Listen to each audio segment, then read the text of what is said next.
Ya, salam teman-teman semuanya, selamat datang dan selamat berjumpa lagi dengan saya di channel ini. Salam damai bagi kita semuanya dan Tuhan Yesus memberkati kita. Amin. Nah, teman-teman semuanya, seperti biasanya di video kali ini marilah kita menanggapi ocehan dari Ustadz ini, di mana dia membangun satu opini atau asumsi yang berlebihan, mengatakan bahwa Injil itu sudah tidak asli lagi, sudah dipalsukan, sudah diubah-ubah. Nah, oleh sebab itu teman-teman semuanya, sebelum kita memberikan tanggapan kita, marilah kita simak video berikut ini. Namanya adalah Bible atau Injil ini asli atau dipalsukan. Ya, perspektif Islam, Injil yang ada saat ini adalah sudah tidak murni lagi firman Allah, bukan 100% firman Allah. Lalu kemudian teman-teman Kristen seringkali mengatakan kalau memang ini adalah Injil yang tidak asli, kalau begitu tunjukkan di mana Injil yang aslinya. Perlihatkan kepada kita, hadirkan Injil asli kalau memang Injil yang sekarang ini adalah palsu. Nah, pandangan seperti itu sah-sah saja, ya, benar, nggak ada yang salah. Tetapi untuk membuktikan sebuah produk asli atau palsu, kadangkala kita tidak perlu menghadirkan barang yang aslinya. Untuk membuktikan sebuah produk itu palsu atau imitasi ataukah asli, cukup dengan melakukan uji material. Sebagai contoh, misalkan Anda punya emas, ya, anggaplah ini misalkan emas, lalu saya bilang, oh, emas ini imitasi. Terus kemudian Anda akan mengatakan, kalau emas ini imitasi, tunjukkan mana emas yang murni, emas yang asli. Maka saya bilang, saya bisa buktikan bahwa emas ini imitasi atau asli tanpa harus memperlihatkan emas yang aslinya. Caranya gimana? Caranya adalah emas ini kita gesekkan ke logam. Ya. Kalau emas ini terjadi perubahan warna, maka pasti itu emas imitasi. Sebab emas itu adalah logam mulia, tidak mungkin berubah warna. Atau misalkan kita teteskan asam, ya, kalau terjadi reaksi dan perubahan warna, maka dipastikan emas ini imitasi, bukan asli. Nah, pembuktian terhadap Injil imitasi atau dipalsukan atau terkorupsi bisa kita lakukan dengan menguji material dari Injil. Caranya salah satu adalah melihat apakah ada ayat-ayat yang kontradiksi di dalamnya.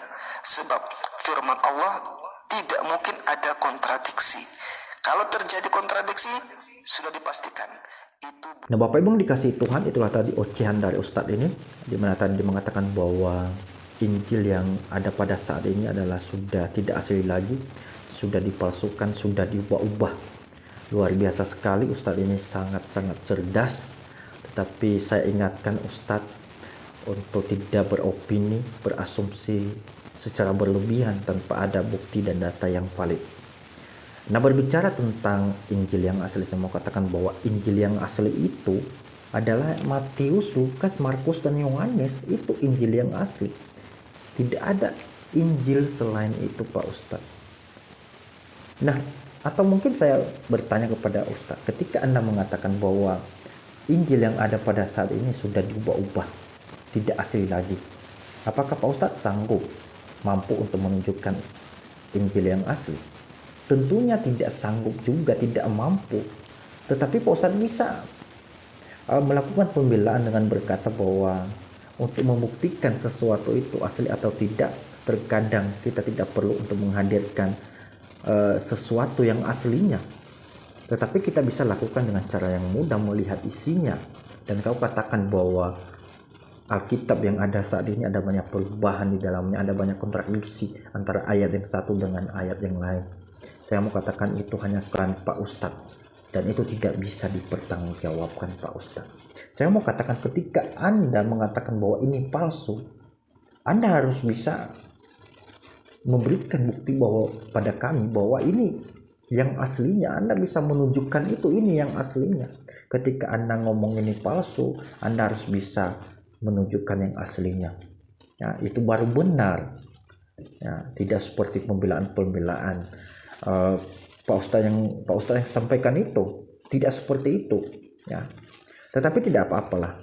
Ya, karena Pak Ustadz juga tidak secerdas orang-orang Kristen ini. Ya, atau Pak Ustadz juga tidak memahami Injil ini seperti apa. Yang Anda tahu, yang Anda baca adalah terjemahan. Memang saya akui bahwa terjemahan itu Pak Ustadz ada banyak perubahan. Ya, ada banyak kata-kata yang diganti, tetapi bukan dalam arti maknanya berbeda. Tujuannya sama dan maknanya sama. Ya, kenapa ada perubahan? Karena kita mengikuti perkembangan bahasa. Tetapi apakah Pak Ustadz pernah membaca bahasa aslinya, itu bahasa Yunani dan bahasa Ibrani? Apakah ada perubahan di situ? Ada penambahan? Ya, saya mau katakan tidak ada satupun penambahan di situ, Pak Ustadz. Tidak ada perubahan. Ya, dari dulu sampai hari ini sudah beribu-ribu tahun. Ya, sudah ada sebelum Islam ada.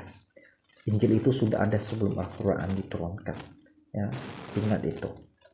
Nah, Pak Ustadz saya tambahkan lagi bahwa tidak ada satu dokumen keagamaan ya manapun yang bisa menandingi Injil. Ya, kita mempunyai 5.000 manuskrip salinan kuno. Ya, dan ada manuskrip yang tertua kita itu ditulis sekitar tahun 60 Masehi. Itu jaraknya 30 tahun setelah Yesus naik ke surga. Dan itu sangat dekat sekali. Ya. Apakah Al-Quran juga ada seperti itu? Ada manuskrip yang seperti itu? Saya rasa tidak ada, Pak Ustaz. Tidak ada. Jadi Anda tidak perlu keluar-keluar ngomong begini, ngomong begitu tanpa ada bukti, tanpa ada data yang valid. Nah, kalau kita ngomong A, kita juga harus bisa ngomong A juga, jangan ngomong B. Itu tidak sinkron namanya. Ya, ketika Anda mengatakan ini palsu, Anda bisa menunjukkan, harus bisa menunjukkan yang aslinya. Baru fair, ya, baru benar itu namanya. Nah, jadi Pak Ustadz mau katakan bahwa jangan terlalu liar untuk berkata-kata, ya, itu tidak baik. Ya. Tetapi marilah belajar. Kalau Anda kurang paham, Anda bisa bertanya kepada kami. Jangan membangun asumsi di publik, ya, di video-video seperti itu mengatakan oh begini begono. Tidak perlu. Tetapi Anda bisa menghubungi kami. Ada banyak perhambat Tuhan. Telepon, SMS, WA. Anda bertanya kenapa begini, kenapa perubahan. Ya, kami bisa jelaskan kepada Pak Ustadz. Kalau Anda berkuar-kuar di media sosial seperti ini, aduh, ya, payah Pak Ustadz, ya, payah sekali. Jadi buat Pak Ustadz dan teman-teman yang lain, saudara saya Muslim yang saya cintai, saya kasihi di dalam nama Tuhan Yesus Kristus, stop. Jangan beropini berlebihan atau berasumsi berlebihan tanpa ada data bukti yang valid. Stop. Ya. Terima kasih dan Tuhan Yesus memberkati.